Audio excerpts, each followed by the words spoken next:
Hello, I'm Michael Henshaw with NUTV, and with me is Mark Wahlberg, whose new movie, Father Stu, hits theaters on April 13th. Thank you so much for being here, Mark. Thanks for having me, I appreciate it. So, your character, Father Stu, is based on the real-life Father Stu, and what was the challenge like bringing to life his memory?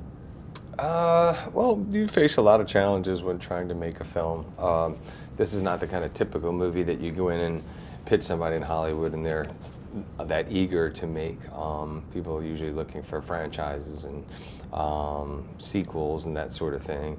So I think for me, it was just about, okay, let's figure out a way to do it on our own. That way we don't really have any interference when it comes to the creative.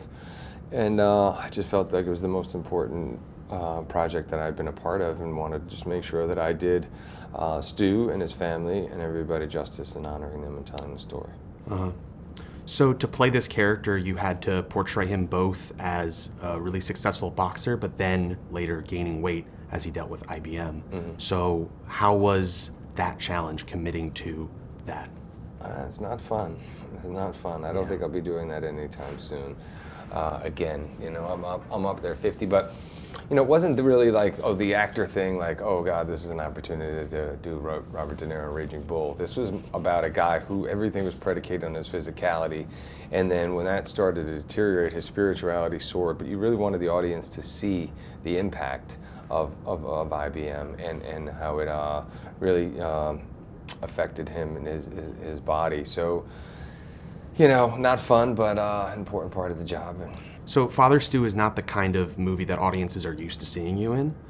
So how do you think that the movie and the message within will reach fans of yours? Well, I don't know. I mean, I've been in movies that make people laugh. I've been in movies that make people cry, and hopefully that ultimately inspire people. I think, and I've done quite a few true stories, but I think this particular story it's hard to believe that it's true. I mean, he had such an amazing arc and went through so many different things, and to then have finally found his calling, and that be the priesthood, and how remarkable he was at the work that he did, and the amount of people that he touched in the short amount of time that he did it was pretty remarkable. So as an actor, of course, you don't get an opportunity to do those kind of things that often. Right, and the words that are shared by Father Stu himself at the end of the movie in the credits, what did those mean to you when you were making the film?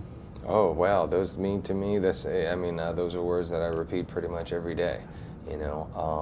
How he dealt with his adversity in the most graceful way with dignity and pride. It's really amazing and inspiring. And if we're lucky, we're all going to get older and we're all going to suffer in some sort of way, but hopefully we can look to Father Stu for guidance when dealing with that. Definitely. Now, Father Stu not only finds his own purpose during the course of the film, but he also helps heal a fractured family. So what was it like working with Mel Gibson and Jacki Weaver in portraying that family, and did you feel connected to them and their characters? Oh, I did, and of course felt very connected to Bill and Stu's mom in real life. It's one of those things where, I had lost my mom during the making of the movie. I lost my dad before that. The family was struggling, very difficult when, parents aren't supposed to bury their children.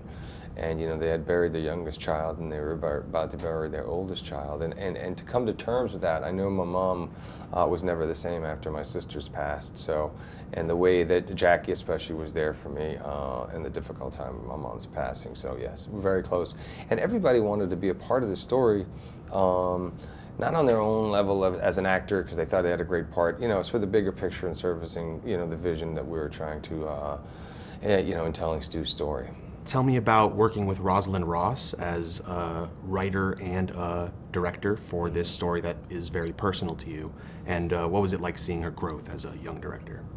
She's fantastic. I mean, it was amazing for her to be able to go off and write the screenplay, and literally a script that I wanted to make, after trying for such a long time and being unsuccessful with other people in other areas.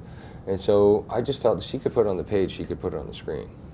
And so obviously she had aspirations to direct, and I think the movie is that much better from being told from her point of view. Yeah, thank you so much. Thank you, appreciate it, bud. Pleasure.